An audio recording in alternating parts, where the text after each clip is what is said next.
Bayangin aja, kamu seorang polisi dengan gaya hidup yang bikin iri banyak orang. Rumah megah, mobil mewah, semuanya serba ada. Tapi gimana jadinya, kalau semua kemewahan itu tiba-tiba hilang dalam semalam karena banjir besar? Kali ini aku bakal ceritain kisah nyata tentang polisi yang hidupnya berubah drastis gara-gara bencana, sampai-sampai keluarganya ikut jadi korban. Apakah ini murni musibah? Atau ada pesan yang alam ingin sampaikan? Simak sampai akhir, karena ternyata hidup nyaman dari jalan pintas nggak pernah berakhir indah. Assalamualaikum warahmatullahi wabarakatuh. Sobat, gimana kabarnya hari ini? Semoga kita semua selalu diberikan kesehatan, keberkahan, dan rezeki yang melimpah. Sebelum kita mulai kisahnya, mari kita sempatkan menulis sholawat kepada Nabi di kolom komentar. Sebagai bentuk kecintaan kita kepada Rasulullah Shallallahu Alaihi Wasallam. Mari kita mulai kisahnya. Kota Tangerang Selatan pagi itu tampak sibuk. Langit cerah berawan, hawa segar menyapu perlahan komplek perumahan mewah bernama Bintaro Residence. Rumah-rumah dengan gaya modern berjajar rapi, bersisian dengan pohon-pohon rindang yang memberi kesejukan tersendiri di lingkungan elit tersebut. Di teras salah satu rumah paling mencolok di sudut Jalan Kenanga, duduklah seorang laki-laki berusia sekitar 38 tahun bernama AKP Andri Prasetyo. Tubuhnya tegap, wajahnya bersih terawat dengan rambut pendek yang disisir rapi ke samping. Ia mengenakan kaos polo putih bermerek terkenal, jam tangan mahal berkilauan di pergelangan tangannya yang tegap. Aroma kopi Arabica yang baru saja diseduh memenuhi udara, sementara Andri menyesapnya perlahan dengan tatapan santai dan puas, seolah dunia sedang berada dalam genggamannya. Tak lama kemudian, terdengar getaran halus dari ponsel pintar yang diletakkan di meja kaca kecil di hadapannya. Dengan tenang Andri mengambil ponselnya, wajahnya semakin cerah melihat pesan singkat yang masuk ke layar. Transfer bulanan sudah masuk, Pak Andri. Salam hangat, Tony. Andri tersenyum tipis, matanya berbinar puas. Perlahan ia menarik napas panjang, bersandar ke kursi sambil menikmati pemandangan di sekitar rumahnya. Di garasi terbuka, terlihat mobil mewah terbaru keluaran Eropa berwarna hitam metalik yang baru dibelinya beberapa hari lalu. Cahaya pagi memantul dari permukaannya yang mengkilap, menambah kesan elegan dan mewah pada rumahnya. Andri, sarapan sudah siap. Sebuah suara lembut perempuan terdengar dari dalam rumah, memecah keheningan pagi itu. Sang istri, Ayu Sekarini, seorang perempuan berparas cantik dengan rambut hitam tergerai panjang, tersenyum lembut memandang suaminya dari balik pintu kaca yang dibuka sedikit. Ia mengenakan daster sutra dengan warna pastel yang lembut, terlihat sederhana namun mewah di waktu bersamaan. Andri tersenyum hangat, berdiri dari kursi dan melangkah memasuki rumah. Ruang makan di rumah mereka terasa nyaman, berlantai marmer yang dingin dengan meja makan panjang berbahan kayu jati mengilap. Di sana, seorang anak laki-laki bernama Bima, berusia 7 tahun, duduk manis menikmati roti panggang dengan selai stroberi kesukaannya. Wajah polos sang anak cerah menyambut kedatangan Andri. Papa, nanti sore pulangnya cepat ya. Aku mau main sepeda baru bareng Papa, ujar Bimo, anak semata wayangnya yang kini berusia 8 tahun. Bimo memiliki wajah yang polos, dengan mata besar dan ceria mirip ibunya. Andri mengusap lembut kepala putranya sambil duduk di kursi paling ujung. Iya, nanti Papa usahakan cepat pulang buat nemenin kamu. Sepeda baru kamu harus dicoba bareng Papa dong, jawabnya sambil tersenyum lembut. Menu sarapan pagi itu begitu istimewa. Di meja tersaji roti panggang, telur orak-arik, salad segar, serta jus jeruk murni yang terlihat menyegarkan. Mereka menikmati sarapan bersama sambil sesekali bercanda ringan, tanpa terganggu oleh apapun yang terjadi di luar sana. Sekilas, keluarga ini tampak sempurna dan harmonis, jauh dari masalah atau kesulitan apapun dalam hidup mereka. Setelah selesai sarapan, Andri bersiap-siap pergi menuju kantornya di Polres Metro Kota Surya, tempat ia bertugas. Setelah memakai seragam lengkap kepolisian, ia berpamitan hangat pada istri dan anaknya yang melepas kepergiannya dari depan pintu rumah. Dengan langkah percaya diri, Andri memasuki mobil mewahnya yang aromanya masih begitu segar, kemudian perlahan-lahan meninggalkan komplek elit tersebut. Sepanjang perjalanan menuju kantornya, berbagai pandangan kagum dari pengguna jalan tertuju padanya. Andri merasakan kebanggaan tersendiri dari tatapan iri orang-orang yang melihatnya. Ia tersenyum tipis, puas bahwa hasil jerih payahnya selama ini telah membuahkan kemewahan yang selalu ia idam-idamkan. Sesampainya di kantor kepolisian tempat ia bertugas, Andri disambut dengan hormat oleh para bawahannya. Suasana kantor hari itu cukup sibuk. Ruangan Andri tertata sangat rapi, seakan mencerminkan pribadi dirinya yang disiplin di mata banyak orang. Andri terlihat serius saat menerima laporan dari bawahannya tentang situasi terkini penanganan kasus narkoba di wilayah mereka. Kita harus pastikan wilayah ini bersih sepenuhnya dari narkoba. Jangan kasih celah sedikit pun untuk para pelaku kejahatan itu, tegas Andri dengan suara lantang dan penuh wibawa di hadapan bawahannya yang tampak menyimak dengan serius. Namun, setelah ruangannya sepi dan tidak ada yang melihat, ekspresi seriusnya berubah santai saat ia kembali meraih ponselnya. Andri dengan cepat menghubungi nomor yang sudah biasa ia telepon. "Halo, Tony, gimana kabarmu?" Andri berbicara ringan sambil tertawa kecil, seolah sedang berbincang dengan teman dekat. "Baik, Pak Andri. Sudah aman, ya, bulan ini?" Terdengar suara bos Tony dari ujung telepon, nadanya santai namun penuh keyakinan. "Tentu aman, Tony. Pokoknya selama masih ada gua, usaha lu nggak bakal keganggu sama sekali." Andri menjawab dengan nada percaya diri sembari tersenyum puas di kursinya yang empuk. Mereka melanjutkan pembicaraan santai beberapa menit, sesekali tertawa kecil dan bercanda layaknya sahabat lama. Setelah percakapan berakhir, Andri kembali menaruh ponselnya di meja dengan santai. Tak sedikit pun ia terlihat khawatir tentang apapun. Andri kembali menyusun berkas-berkas di mejanya agar tampak sibuk dan produktif. Hari berlalu cepat, dan menjelang sore Andri kembali mengecek saldo rekeningnya melalui aplikasi perbankan digital di ponsel. Mata Andri berbinar penuh kepuasan saat melihat angka di rekeningnya yang makin hari makin bertambah. Dalam hati, ia yakin bahwa hidupnya telah berhasil sempurna. Tidak ada yang bisa mengusik kenyamanan dirinya. Ia merasa bahwa segala keputusan yang telah ia buat selama ini adalah keputusan yang benar, karena hasilnya telah nyata dinikmati dengan sempurna. Andri bersandar nyaman di kursinya yang empuk, menatap langit-langit ruangannya yang putih bersih. Napasnya terasa ringan, tanpa beban sedikit pun.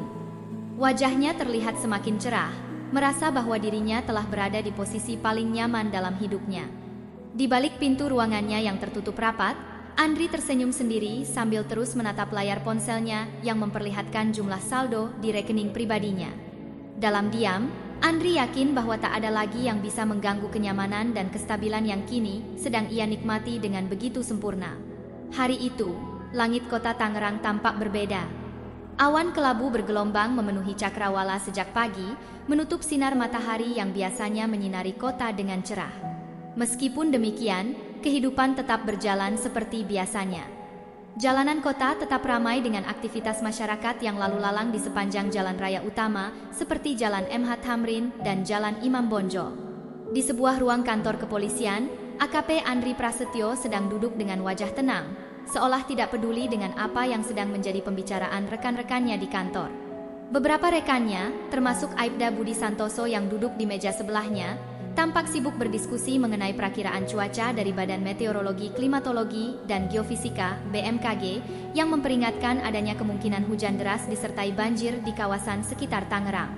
Tetapi Andri tidak menunjukkan sedikit pun perhatian, pandangannya masih terfokus pada layar ponsel, bermain media sosial sambil sesekali tersenyum kecil tanpa terganggu pembicaraan rekan-rekannya. Menjelang sore, rintik hujan mulai turun tipis-tipis. Andri yang baru tiba di rumahnya di kawasan elit Green Paradise di Kecamatan Karawaci, melangkah masuk dengan santai tanpa memedulikan cuaca di luar. Aroma segar dari pengharum ruangan menyambutnya dengan nyaman. Dia merebahkan tubuhnya di sofa ruang tengah yang berwarna putih gading, lalu dengan santai menyalakan televisi layar datar besar di ruang keluarga yang tertata rapi. Suara berita televisi menyebutkan bahwa sebagian wilayah Tangerang telah mulai digenangi air. Istrinya, Dewi Maharani, duduk dengan cemas di ruang tamu sambil menatap layar televisi. Wanita berusia 35 tahun itu terlihat gelisah. Dia mengenakan gaun santai berwarna pastel yang sederhana namun terlihat elegan, kontras dengan wajahnya yang mulai pucat. "Andri, ini berita kok makin parah ya? Katanya beberapa daerah di Tangerang udah mulai banjir," kata Dewi dengan suara pelan dan cemas. Andri hanya tersenyum ringan sambil melirik ponselnya yang sedang ramai notifikasi media sosial. Dengan santai dia menjawab, "Ah, biasa itu, paling banjir biasa aja. Kita kan di daerah tinggi, nggak bakal kena." Setelah mengatakan itu, ia kembali fokus ke layar ponsel, asyik membaca berita gosip terbaru tanpa rasa khawatir sedikit pun tentang situasi di luar rumahnya. Langit semakin gelap seiring turunnya malam. Hujan deras semakin mengguyur kawasan Karawaci tanpa henti. Suara hujan di atap terdengar kian keras dan deras. Tetapi Andri tetap cuek, duduk di sofa ruang keluarga sambil menyandarkan kakinya di meja, menikmati acara favoritnya di televisi yang layarnya besar memenuhi separuh dinding ruang tengah rumahnya. Sementara itu, Dewi semakin gelisah. Wanita itu berjalan bolak-balik sambil sesekali melirik keluar jendela. Matanya menangkap cahaya samar lampu jalan yang semakin redup karena tetesan hujan yang kini makin deras. Dia menggigit bibirnya gelisah sambil sesekali menghela napas dalam-dalam. Beberapa menit kemudian, ponsel Andri berbunyi lagi, kali ini menunjukkan panggilan masuk dari seseorang bernama Tony Gunawan, seorang pengusaha yang akrab disapa Bos Tony. Andri melirik layar ponselnya dengan ekspresi malas, namun akhirnya dia menjawab telepon itu. Suara Tony terdengar dari ujung telepon, nadanya sedikit khawatir namun tetap tenang. "Andri, lu udah lihat berita belum? Cuaca lagi parah, mending lu amankan semua dokumen penting kita. Cepet pindahin ke tempat aman, siapa tahu banjir." Andri mendengus pelan, agak malas menanggapi. "Udahlah Tony, gua udah taruh di lantai atas kok, aman itu. Lu tenang aja." Tony masih terdengar tidak puas. "Ya, pokoknya pastiin lagi, jangan sampai lengah. Ini serius, air mulai naik cepet banget di daerah lain." Andri menarik napas, mencoba menenangkan situasi. Iya, udah gua bilang aman, santai aja. Gua taulah apa yang gua lakuin. Nggak usah khawatir berlebihan, urusan gua pasti beres kok." Pembicaraan berhenti di situ, Andri langsung memutuskan sambungan tanpa menunggu balasan dari Tony. Dengan ekspresi cuek, ia melemparkan ponsel ke sofa dan kembali menikmati acara televisi favoritnya. Di luar rumah, suara rintik hujan berubah makin deras, sesekali diselingi suara gemuruh halus di kejauhan. Namun, Andri masih tetap cuek, sama sekali tidak terpengaruh oleh keadaan. Dewi yang masih berdiri di dekat jendela menoleh dengan wajah semakin cemas. Dia mencoba sekali lagi mengingatkan, "Andri, coba lihat keluar deh, jalan depan rumah mulai ada genangan. Ini beneran gak apa-apa?" Andri menghela napas panjang dan menjawab dengan suara malas, "Ya ampun, Dewu, udah deh, santai aja. Air segitu doang, hantar juga surut sendiri. Kita ini daerah tinggi. Tidur aja Gih, biar gak stres." Dewi tak membalas lagi, hanya diam dengan wajah semakin khawatir. Ia memilih meninggalkan Andri sendirian di ruang tengah, melangkah masuk ke kamar sambil membawa kecemasannya sendiri. Waktu terus berjalan perlahan. Malam semakin larut, tapi Andri masih asyik di depan televisi tanpa memedulikan suara hujan yang semakin deras. Sesekali terdengar suara petir samar yang membuat Dewi terkejut di dalam kamar. Tapi Andri tidak bergeming sedikit pun dari kursi nyamannya. Saat jam menunjukkan pukul 11 malam, Andri merasa matanya mulai berat karena kantuk. Perlahan-lahan ia berdiri, mematikan televisi, lalu berjalan santai ke kamar tidurnya di lantai 2. Ia melihat sekilas keluar jendela dan tampak genangan air mulai memenuhi jalan kompleksnya, tetapi Andri masih merasa tenang. Dengan santai ia melangkah ke tempat tidur, menarik selimut tebalnya, lalu memejamkan mata tanpa kekhawatiran sedikit pun. Suara hujan semakin keras, seakan berusaha mengirim peringatan yang selama ini terus diabaikan olehnya. Namun bagi Andri, semua itu tidak berarti apa-apa. Ia tetap lelap dalam tidurnya yang tenang, seolah seluruh dunia tidak mungkin mengusik kenyamanannya malam itu. Andri tidur dengan nyenyak, benar-benar tidak menyadari apapun lagi selain kehangatan dan kenyamanan ranjang empuknya. Di luar jendela kamarnya, langit semakin kelam, curahan air hujan terus mengguyur deras tanpa henti. Suara gemuruhnya semakin keras memenuhi kota Tangerang yang makin sunyi. Hujan tak kunjung reda. Suaranya terus membahana, keras dan konstan seperti alunan musik yang tak berhenti dimainkan semesta. Namun Andri, sang polisi dengan segala kehidupannya yang nyaman dan tenang, masih tertidur pulas di tengah badai hujan yang kini mengguyur tanpa belas kasihan. Jarum jam menunjukkan pukul 2 dini hari. Andri Prasetyo terbangun tiba-tiba di kamar tidurnya, tersentak oleh suara-suara gaduh yang datang dari arah luar rumah.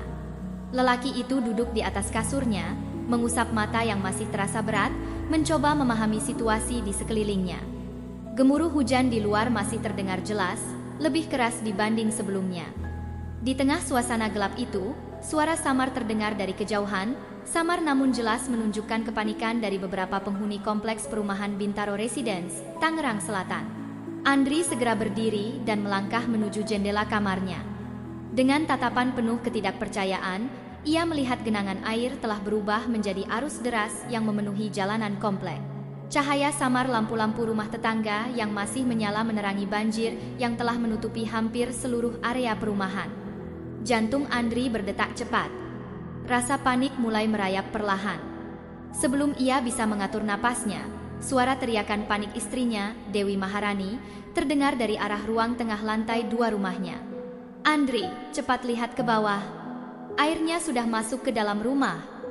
Andri bergegas ke tangga yang menghubungkan lantai 2 dengan lantai 1 rumah mereka. Ia terperanjat melihat ruangan bawah kini sudah dipenuhi air yang tingginya hampir mencapai dada orang dewasa. Perabotan mewah di ruang tamu seperti sofa mahal, meja kaca elegan, hingga barang-barang dekorasi yang selama ini dipajang dengan penuh kebanggaan, perlahan-lahan terapung tak berdaya terbawa aliran air. Dengan ekspresi panik, Andri menoleh ke Dewi yang wajahnya kini pucat pasi. Di dekat Dewi, putra mereka, Bimo Prasetyo yang berusia 8 tahun, berdiri memeluk erat ibunya dengan tatapan bingung dan ketakutan. "Mama, kenapa rumah kita jadi kayak gini? Sepeda baru aku aman nggak?" Suara Bimo terdengar lirih penuh kebingungan. Andri tidak menjawab. Ia melangkah kembali ke jendela ruang atas, mencoba melihat situasi sekitar yang semakin mencekam. Hujan deras masih mengguyur tanpa henti. Dari balik kaca jendela, Andri menyaksikan mobil mewah hitam kesayangannya yang terparkir di garasi mulai bergoyang pelan akibat tekanan arus air yang terus menguat. Mobil itu kini tampak tak berdaya melawan derasnya air yang mulai membanjiri kompleks perumahan mewah itu. Dada Andri terasa sesak, dadanya naik turun mengikuti irama ketakutan yang tak sanggup ia tahan. Ia hanya bisa terpaku melihat kendaraan impiannya perlahan terangkat sedikit demi sedikit dari tempatnya. Detik demi detik terasa begitu lama dan menyakitkan. Dengan suara nyaris tak terdengar, Andri bergumam lirih, tidak mungkin." Di depan matanya sendiri, ia menyaksikan mobil itu hanyut perlahan, bergerak mengikuti arus yang semakin deras. Mobil tersebut berputar sejenak sebelum akhirnya membentur pagar beton yang berdiri di depan rumah mereka. Suara benturan yang terdengar samar membuat Andri terperanjat mundur selangkah dari jendela, merasakan jantungnya berdegup semakin cepat. Dalam keputusasaan, Andri kembali berlari menuju kamar tidurnya. Ia membuka lemari besar berwarna coklat tua yang terbuat dari kayu jati berkualitas tinggi. Dengan terburu-buru, Andri mencoba mengambil perhiasan dan sejumlah uang tunai yang ia simpan selama ini di laci tersembunyi. Namun, gemuruh suara air di lantai bawah kini makin jelas terdengar, mengirim pesan bahwa air mulai naik dengan cepat. Tangan Andri bergetar hebat, nafasnya tersengal-sengal oleh rasa takut yang luar biasa. "Aduh, nggak mungkin semuanya habis begini," Andri bergumam panik. Semakin terburu-buru, semakin tak jelas pula tindakannya. Uang tunai dan beberapa perhiasan emas yang berhasil digenggamnya, tiba-tiba jatuh tercecer di lantai kamar yang licin dan dingin. Matanya membelalak, kepanikannya semakin bertambah. Ia mencoba mengambilnya kembali. Namun usahanya sia-sia, tangan gemetar membuat perhiasan itu sulit diambil kembali. Pada saat bersamaan, ia mendengar jeritan panik Dewi dari luar kamar. "Andri, air naik terus. Apa yang harus kita lakukan?" Andri tak sanggup menjawab. Ia menatap dengan kosong pada uang yang tercecer di lantai. Pandangannya mulai kabur, pikirannya seolah tidak mampu menerima kenyataan yang sedang terjadi. Andri akhirnya melangkah perlahan meninggalkan kamar, kembali ke ruang tengah lantai atas. Di sana, Dewi masih berdiri gemetar memeluk erat Bimo yang mulai terisak pelan. Ekspresi Andri begitu hampa, tanpa daya, melihat kondisi mereka bertiga yang kini terperangkap di lantai 2, sementara air terus menerjang masuk tanpa ampun ke dalam rumah. Tidak ada lagi kemewahan yang tersisa di hadapannya. Perabotan mahal, barang-barang berharga, semuanya kini mengambang tak berarti. Andri berjalan mendekat ke jendela ruang tengah, menatap keluar dengan tatapan kosong. Kompleks perumahan mewah tempat ia tinggal selama ini kini berubah seperti sebuah danau yang luas tanpa batas. Tetangga-tetangganya berteriak meminta tolong satu sama lain dari balkon rumah masing-masing, tetapi Andri seolah sudah tuli terhadap suara-suara itu. Di balik kaca jendela, Andri melihat bayangannya sendiri. Wajahnya terlihat begitu pucat, ekspresi sombong dan percaya diri yang biasanya menghiasi wajahnya kini lenyap. Ia tidak mengenali sosok dirinya sendiri lagi.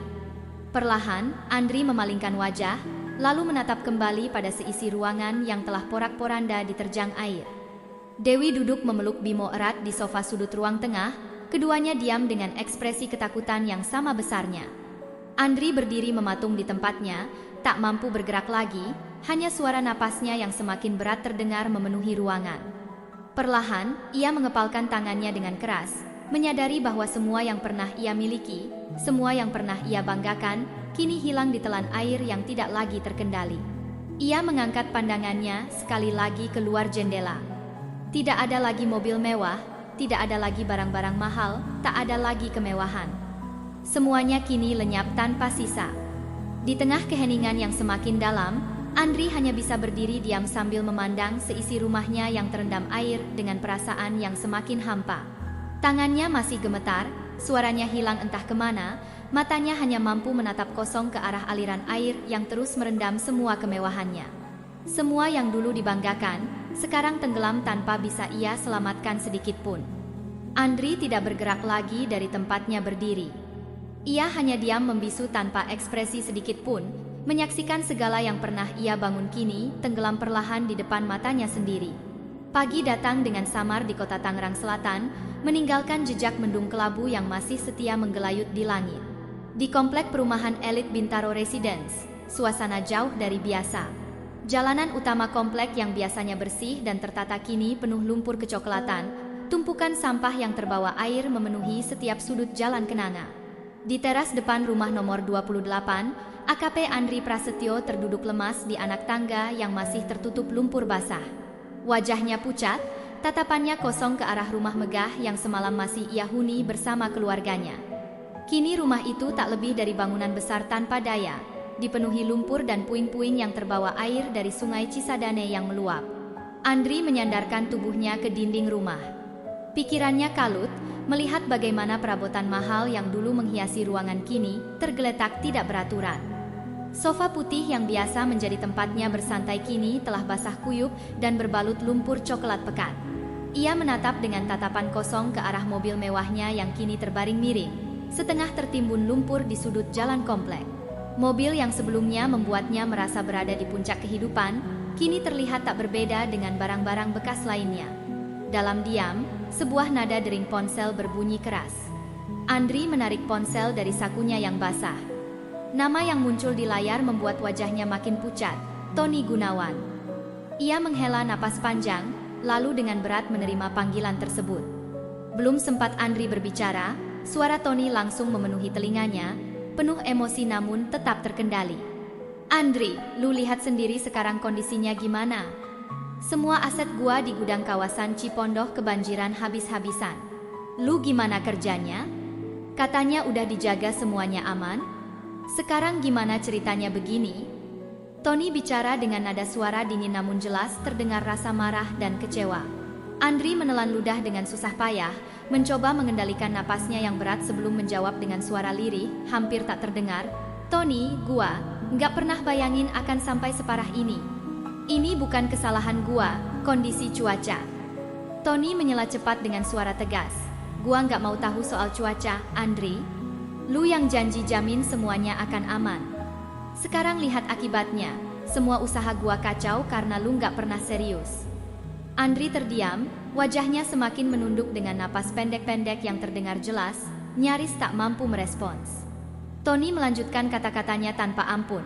Pokoknya, kalau sampai usaha gua terganggu lebih jauh lagi, lu tahu sendiri apa akibatnya. Jangan main-main lagi. Sambungan telepon diputus begitu saja, meninggalkan Andri terdiam beku memandang layar ponselnya yang kembali hitam. Tangannya bergetar pelan, perlahan menurunkan ponsel yang kini terasa berat di tangannya.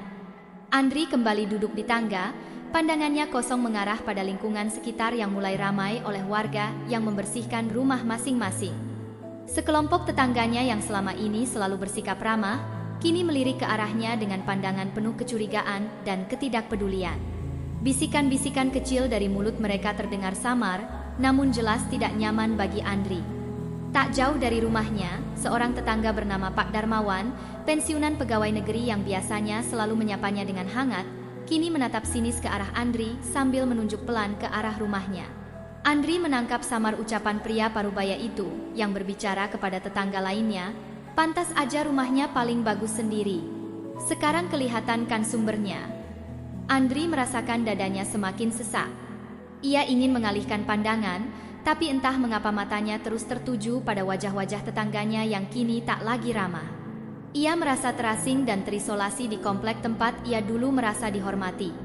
Di tengah suasana yang semakin menyudutkannya, ponsel Andri kembali bergetar. Kali ini, sebuah nomor telepon penting dari kantornya di Polres Tangerang Selatan muncul di layar. Dengan gemetar, ia mengangkat telepon tanpa mengucapkan apa-apa. Dari seberang telepon, suara Kompol Agus Hermanto, atasannya di kepolisian, terdengar serius dan penuh tekanan. Andri, pagi ini Kapolres memerintahkan semua anggota untuk berkumpul di kantor. Akan ada pemeriksaan internal terkait laporan yang menyebut ada anggota yang terlibat dalam masalah yang serius. Kamu datang tepat waktu, jangan terlambat. Andri hanya menjawab pelan, siap komandan. Pembicaraan berakhir tanpa tambahan apapun dari Kompol Agus. Andri kembali menatap kosong ke arah puing-puing rumahnya yang hancur. Ia teringat kalimat-kalimat yang baru saja disampaikan Kompol Agus tentang investigasi internal. Kalimat itu terus berdengung di telinganya, terasa menusuk-nusuk pikirannya tanpa henti. Ia duduk dengan tubuh lemas, tanpa kekuatan untuk bergerak sedikit pun dari tangga berlumpur itu. Wajahnya yang pucat kini semakin muram, menyadari kenyataan pahit yang sedang dialaminya. Pandangan matanya kembali tertuju ke arah mobil mewahnya, kini menjadi bahan tontonan beberapa orang tetangga yang lewat. Di tengah kerumunan itu, Andri menangkap tatapan mata dari seorang pemuda bernama Rizky, yang dulu sering menyapanya ramah. Kini Rizky menatapnya tanpa senyum, dingin, dan seolah menegaskan bahwa Andri kini benar-benar sendirian tanpa seorang pun yang berpihak padanya. Tanpa berkata apa-apa lagi, Andri duduk di tangga depan rumahnya, seolah-olah tidak mampu lagi berdiri. Tangannya memeluk lututnya erat-erat, tatapannya kosong menyusuri setiap puing dan lumpur yang melapisi barang-barangnya yang semula berkilauan. Tidak ada lagi kata-kata yang bisa keluar dari mulutnya. Tidak ada lagi kekuatan yang ia rasakan dalam dirinya. Ia hanya terduduk sendiri di tengah lumpur yang perlahan mulai mengering, dikelilingi oleh hening dan tatapan-tatapan tajam dari warga sekitar. Napasnya terasa berat, pandangannya kosong, tak sanggup lagi berpikir tentang apapun, selain sadar bahwa hidup yang selama ini ia jalani, kini telah berubah sepenuhnya dalam waktu yang begitu singkat. Suasana di kantor kepolisian Resor Tangerang Selatan di Jalan Promoter BSD pagi itu terasa berbeda. Langit masih mendung, menyisakan kesuraman setelah peristiwa banjir besar kemarin. Di ruang pertemuan tertutup di lantai 2, AKP Andri Prasetyo duduk dengan posisi kaku. Di seberangnya duduk Kompol Agus Hermanto, atasan langsung Andri, seorang pria berusia sekitar 45 tahun dengan wajah serius yang tak pernah berubah sejak tadi. Ruangan itu terasa pengap walau pendingin ruangan terus menyala. Andri duduk dengan wajah pucat di kursi plastik sederhana, berbeda sekali dari kursi empuk yang biasa digunakannya. Di hadapannya tergeletak beberapa lembar dokumen. Ia menunduk, matanya kosong, sesekali tangannya bergerak gelisah di atas meja. Kompol Agus memulai pembicaraan dengan nada suara tenang namun penuh tekanan. Andri, kamu tahu kenapa kamu ada di sini sekarang? Andri mengangkat kepalanya perlahan. Pandangannya bertemu dengan mata Kompol Agus yang tajam menusuk. Bibirnya terasa kering saat mencoba menjawab. Saya tahu, Komandan, katanya dengan suara hampir berbisik. Lalu? Lanjut Agus, nada suaranya makin datar, tatapannya tidak bergeser sedikit pun. Andri merasa detak jantungnya semakin cepat. Ia menarik napas panjang sebelum mulai berbicara lagi. Ia terdiam sejenak, lidahnya terasa kaku untuk melanjutkan. Saya tidak bisa menjelaskan apa-apa lagi, Komandan. Kompol Agus merapatkan posisi duduknya, menatap tajam ke arah Andri. Kami sudah punya rekaman percakapan kamu dengan seorang pria bernama Tony Gunawan. Apa kamu masih mau menyangkal hal itu? Andri diam, tak mampu lagi berkata-kata. Matanya menerawang kosong ke arah meja, bahunya turun perlahan, seakan berat yang ia pikul tiba-tiba berlipat ganda. Ruangan kembali hening beberapa saat. Hanya suara embusan pendingin ruangan yang terdengar pelan. Andri akhirnya membuka mulut, suaranya lemah dan penuh penyesalan. Saya mengakui semuanya, Komandan. Tidak ada lagi yang bisa saya sangkal. Semua yang ada di rekaman itu benar. Setelah mengucapkan kalimat itu, Andri kembali tertunduk dalam. Ia merasakan beban yang semakin menghimpit dadanya, seolah udara ruangan tersebut tak cukup lagi untuknya bernapas. Kompol Agus tidak memberikan respons verbal apapun, hanya tatapannya yang semakin dalam, menunjukkan rasa kecewa yang sulit disembunyikan. Ia berdiri perlahan dari kursi, mengisyaratkan bahwa pembicaraan sudah selesai. Beberapa jam kemudian, di ruangan lain yang lebih kecil dan sempit, Andri duduk sendiri dengan pandangan kosong. Ia mengenakan pakaian biasa yang lusuh, jauh dari citra elegan yang selalu ia tampilkan selama ini. Wajahnya terlihat lelah, rambutnya yang selalu rapi kini berantakan tak terawat. Suara langkah mendekat perlahan dari lorong luar ruangan itu. Pintu terbuka pelan, lalu masuklah seorang perempuan berpakaian sederhana berwarna abu-abu. Wajahnya tampak sendu, ekspresinya sulit digambarkan. Perempuan itu adalah Dewi Maharani, istrinya. Dewi melangkah pelan mendekati kursi di depan Andri, lalu duduk dengan tatapan yang berat tertuju pada pria di hadapannya itu. Ruangan kembali sunyi sesaat, hanya suara napas mereka berdua yang terdengar jelas. Akhirnya Dewi memberanikan diri untuk berbicara, suaranya pelan dan terdengar menahan perasaan yang sangat berat. Andri, aku kesini cuma untuk bilang kalau aku sudah memutuskan untuk pergi dari rumah. Aku nggak bisa lagi di sana bersama kamu. Aku dan Bimo ingin mulai hidup baru yang lebih baik dan bersih dari semua kesalahan ini. Andri menatap istrinya dengan mata yang berkaca-kaca. Ia mencoba merangkai kata-kata, namun semuanya terasa terlalu sulit untuk diucapkan. Bibirnya bergetar saat perlahan berkata, Dewi, aku tahu kamu berhak mengambil keputusan itu. Maafkan aku. Dewi memandang Andri tanpa mengucapkan apapun lagi. Ia terlihat seolah ingin mengatakan sesuatu, tetapi kata-katanya tertahan di tenggorokan. Matanya penuh rasa sedih bercampur kecewa. Dewi berdiri perlahan tanpa mengalihkan pandangannya dari Andri, lalu berbalik meninggalkan ruangan tersebut tanpa menoleh lagi. Setelah Dewi meninggalkan ruangan, Andri kembali duduk sendirian dalam keheningan yang berat. Ia merasa hidupnya kini benar-benar berada di titik terendah. Tidak ada lagi kemewahan, jabatan, ataupun keluarga yang pernah ia banggakan. Ia menatap kosong ke arah lantai, pikirannya semakin tenggelam dalam bayangan masa lalu yang penuh penyesalan. Ruangan itu semakin hening seiring berjalannya waktu. Andri menarik napas panjang berulang kali, mencoba meredakan kegelisahan yang terasa menyesakkan dadanya. Pikirannya terus berputar-putar dalam rasa bersalah dan rasa malu yang tidak bisa lagi ia tanggung. Tak lama kemudian, seorang petugas kepolisian yang wajahnya datar muncul di ambang pintu. Tanpa berkata apa-apa, petugas itu memberi isyarat agar Andri berdiri dan mengikutinya keluar dari ruangan tersebut. Andri berjalan perlahan mengikuti petugas itu menuju sebuah ruang tahanan kecil di bagian belakang kantor polisi.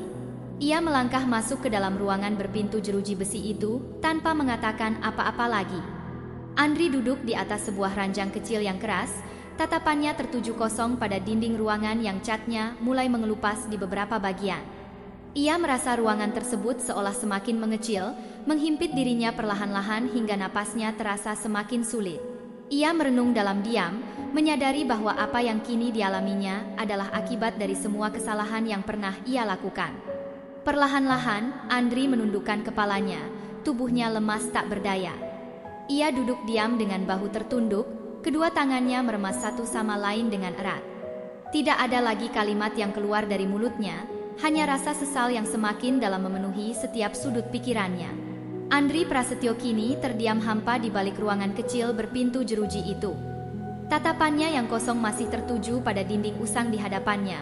Tanpa suara, tanpa gerakan, hanya diam dalam kehampaan yang sepenuhnya telah menguasai dirinya.